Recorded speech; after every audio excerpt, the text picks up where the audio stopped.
बेलही मझौआ बांस चौक वाला गे, बेलही मझौआ बांस चौक वाला गे। मेला देखे ओहे जानतीन टोलिया वाला गे, मेला देखे ओहे जानतीन टोलिया वाला गे।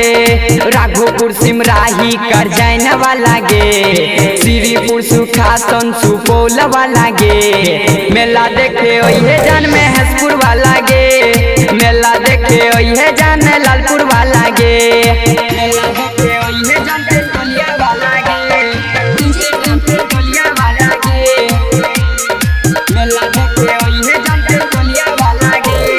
चाट चौमिन छोला खिए बोजान गे, वीर के डांस पर बैठे बोजान गे, वीर के डांस पर बैठे बोजान गे। चाट चौमिन छोला खिए बोजान गे, वीर के डांस पर बैठे बोजान गे, बोजान गे। कोई वादा नहीं भूल जइहे गे, कोई वादा नहीं भूल जइहे गे।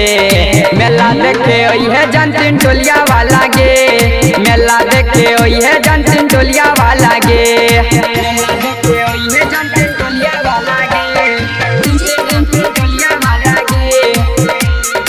मेला देखे ओहे जानतीन टोलिया वाला गे। वकील श्याम कहो भूल न जइहे गे, सखिया के साथे जान ओहे गे, सखिया के साथे जान ओहे गे। जोशीम शानबाज कहो भूल न जइहे गे, सखिया के साथ जान ओहे गे, जान ओहे गे। करी है न कोनो जान बहाना गे, करी है न कोनो जान बहाना गे। मेला देखे ओहे जान महेशपुर वाला गे, मेला देखे ओहे जान लालपुर वाला गे।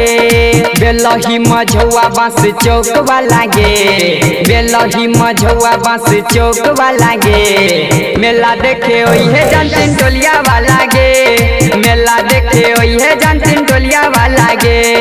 राघोपुर सिमराही करजैन वाला गे, श्रीपुर सुखासन सुपौल वाला गे। मेला देखे ओहे जान महेशपुर वाला गे, मेला देखे ओहे जान